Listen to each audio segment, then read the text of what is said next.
Good morning. তো এইমাত্র উঠলাম, উঠে মা যেহেতু ছিল মা কাজ বেশ করে দিয়ে গেছে। আমি একটু কোনোরকম করে এখন মুখ টুক দিয়ে এখন রান্নাঘরে যাব, রান্না করব। আর ও হচ্ছে যে ভোটের সব এই যে কাগজপত্র এই যে নিয়ে বসেছে, সব কিছু করছে, সব ফিল আপ করছে। সব তো জানো, আবার সব জমা দিতে হয়, ফর্মগুলো ফিল আপ করছে, বলেছে 3-4 দিনের মধ্যে নিতে আসবে, তো করে তো আবার জমা দেবে। এই যে মাছ নিয়ে এসেছে, এখন ওই যে মা কেটে দিচ্ছে। আর এই যে বাসনগুলো চাটুমাটুগুলো ভিজালাম, রুটি করলাম আর বাঁধাকপি করলাম, তো মা মাছ কেটে দিলে তারপর মাছটা রান্না করলাম।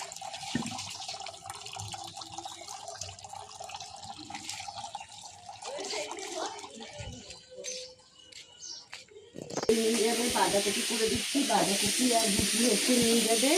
এই যে রুটি করলাম, আর এই যে বাঁধাকপি আর রুটি নেবে, আর ভাত হয়ে গেছে, খেয়ে যাবে। ডাল হয়ে গেছে, আর এই যে কচু পাতার বাটাটা, এটা জাস্ট চাল ছাড়া কোনো তালা হয়নি, বাঁধাকপিটা করে ওটা চালবে।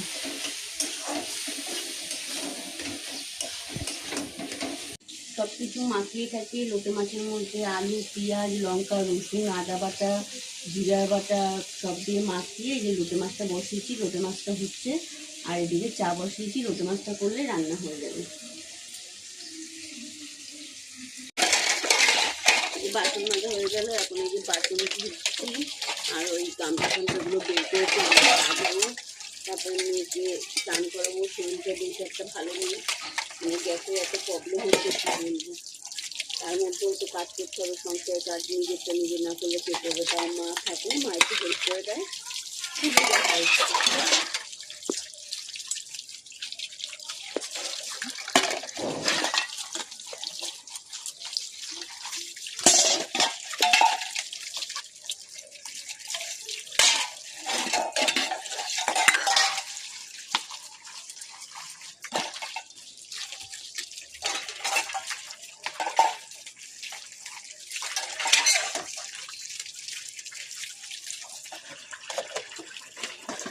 এখন জামা কাপড় পাড়িয়ে পাড়িয়ে কাচবো, কেন বলবে হাত নেই, হাত তো আমার আছেই, কিন্তু কি করবো, এক হাতে এই যে হাতটায় দেখো কি অবস্থা।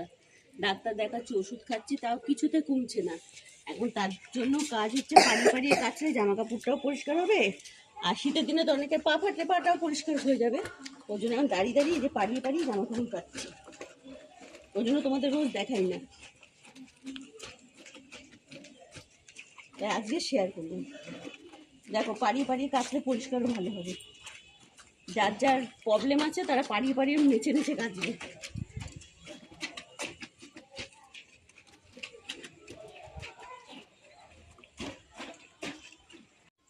বাসন কুসন মেজে আসলাম, কাচাকুচি করে আসলাম। এখন বাসনগুলো র্যাকের মধ্যে গুছাবো, গুছিয়ে তারপরে চান করতে যাবো। মেয়েকে চান করালাম, তো ওই জন্য বাসনগুলো গুছিয়ে নিই। এই যে জামা কাপড় এই যে কেচে ধুয়ে সব মেলে দিয়েছি, আর এখন এই যে রান্নাঘরে যাব, রান্নাঘরে যেয়ে বাসনগুলো গুছাবো। ওমা এখানে একটা ন্যাকড়া দিয়ে একটু মুছে না, আমার তেলটা পুরো পা পিছলাচ্ছে। মেয়ে এবার ফোনটা ধরেছে, ধরার পরে যে আমি এখন বাসনগুলো গুছাবো। আর রান্না করেছি যে ন্যাকড়াগুলো, ওইগুলো ধুয়ে তো রান্নাঘরে নিয়ে, যেন সবাই মিলে তো একটা বাড়িতে থাকে, আমার তো একা বাড়ি না, আমার শাশুড়ি থাকে, আমার যা থাকে, আমি থাকি। ওর জন্য যতটা পারি ঘরের মধ্যে সব কিছু বেশিরভাগ রাখার চেষ্টা করি। তারপর যদি একটা কিছু না পাই, বলতে গেলে বাড়িতে অশান্তি, তার ভালো লাগে। ওর জন্য নিজেকে নিজে সেফটিভাবে থাকি।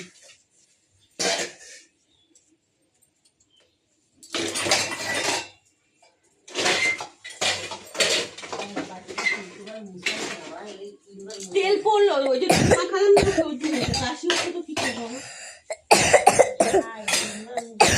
হ্যাঁ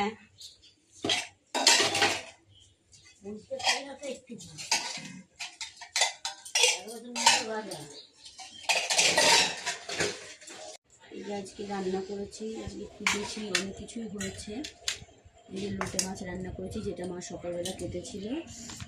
আর এই যে ডাল করেছি সব সবজি দিয়ে, যেটা শীতের সবজি উঠেছে। আর এই লাউ দিয়ে, ছিম দিয়ে, ফুলকপি দিয়ে আমার শাশুড়ি তরকারি করেছে, দিয়েছে। আর এই যে বাঁধাকপি করেছি, আর হচ্ছে কচু পাতা বাটা করেছি, আর কিছু করিনি। এই রান্না করেছি, আর তোমাদের বারবার বলছি তোমরা আমার পাশে থেকে একটা করে সাবস্ক্রাইব করে দিও, কেন অনেকদিন ধরে তো ভিডিও করছি, সেভাবে তোমরা কেউ সাবস্ক্রাইব করছো না। দিদি ভাবো, বোন ভাবো, যাই ভাবো, একটা করে অন্তত ভিডিওগুলো দেখো আর একটা করে সাবস্ক্রাইব করে দিও, তোমাদের কাছে রিকোয়েস্ট করছি।